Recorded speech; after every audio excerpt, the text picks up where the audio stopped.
जी नमस्कार, मैं हूं राज पाठक और आप देख रहे हैं बुलेट न्यूज टीवी। बिहार की सियासत की शुरुआत अब होने वाली है। बिहार में आने वाले समय में चुनाव होने वाले हैं और ये चुनाव का समय भी बहुत दिलचस्प होने वाला है, क्योंकि इस दौरान कई बड़े नेता जो हैं वो सामने आएंगे, कई बड़े नेता जो हैं वो दल बदलेंगे और कई बड़े नेता जो हैं वो अपनी पार्टी बना करके सामने सामने चुनाव लड़ने वाले हैं। इस दौरान आज हम चर्चा करने वाले हैं जनसुराज के संस्थापक प्रशांत किशोर को लेकर। प्रशांत किशोर जो चुनाव रणनीतिकार कहे जाते हैं, जो सत्ता में लोगों को शामिल कराते रहे हैं अपनी चुनावी रणनीति से, लेकिन अब वो पिछले 9 महीने से बिहार की जनता के बीच में जा रहे हैं, जनता की सरकार बनाने का दावा कर रहे हैं। और वो दावा, वो पदयात्रा, वो दावा और वो तमाम समर्थन कहीं न कहीं बिहार की बड़ी पार्टियों की बेचैनी बढ़ा दी है।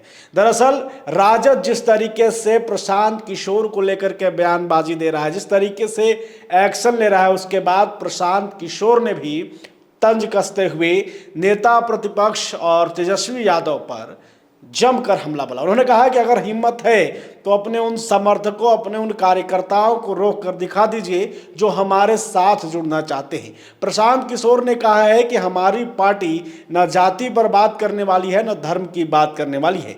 पिछले 30 सालों से बिहार के लूटने वालों के खिलाफ में बात करती है और यहाँ की जो जनता है वो इन बातों को समझती है। ये बात अलग है कि उनके पार्टी में जो कार्यकर्ता हैं वो भी ये बात को जानते हैं, लेकिन उनके पास एक अच्छा बेहतर विकल्प नहीं बन रहा था और उन्होंने जनसुराज को एक बेहतर विकल्प के तौर पर देखा है। इसलिए कई कार्यकर्ता, कई बड़े जो नेता हैं वो प्रशांत किशोर की टीम में जुड़ना चाहते हैं और यही बेचैनी जो है वो राजद ही नहीं बल्कि बीजेपी और जदयू की भी है। हालांकि प्रशांत किशोर को लेकर के राजद ने जो बयान दिए हैं, राजद ने कहा है कि प्रशांत किशोर, उनकी जो पार्टी है वो बीजेपी की बी टीम है, लेकिन ऐसे में प्रशांत किशोर ने उसका भी जवाब दिया। उन्होंने कहा है कि अगर वो ये कहते हैं तो मेरे लिए भी रास्ता आसान हो गया है, क्योंकि मेरी जो लड़ाई है वो सीधे तौर पर एनडीए से ही है। ऐसे में तेजस्वी यादव ये कहकर, या उनकी पार्टी के जो नेता हैं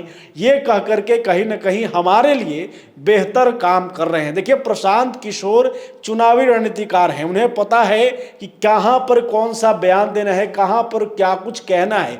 और ऐसे में एक बार जब उन्होंने साफ तौर पे कहा कि अपने कार्यकर्ताओं में हिम्मत है अगर आपको तो कार्यकर्ताओं को रोक दीजिए, एक बड़ा संदेश देने का प्रयास था। देखिए, प्रशांत किशोर अभी चुनाव नहीं लड़े हैं, लेकिन जिस तरीके से उनकी रणनीति बनकर सामने आई है, अब वो सिर्फ बिहार में नहीं देश भर में चर्चा का विषय बन गए हैं। तमाम बड़े नेता, अभिनेता जो हैं वो उनके प्रशंसक बनते जा रहे हैं। जिस तरीके से वो चर्चा कर रहे हैं, जिस तरीके से वो बात कर रहे हैं, जिस तरीके से वो पदयात्रा निकाल रहे हैं, वो कहीं ना कहीं बिहार की छवि को लेकर के, जो बड़े नेताओं को छवि को लेकर के जो बाहर में बनी हुई थी उसको भी चेंज करने का प्रयास कर रहे हैं। और यही कारण है कि प्रशांत किशोर की बढ़ती लोकप्रियता के कारण बीजेपी हो या जदयू या फिर आरजेडी, सभी बेचैन है और सभी को ये लग रहा है कि विधानसभा चुनाव के दौरान अगर प्रशांत किशोर उसी तेवर के साथ, जिस तरीके से 2015, 2019 और 2020 और जिस तरीके से चाहे वो बंगाल की चुनाव हो, दिल्ली की चुनाव हो, बिहार की चुनाव हो,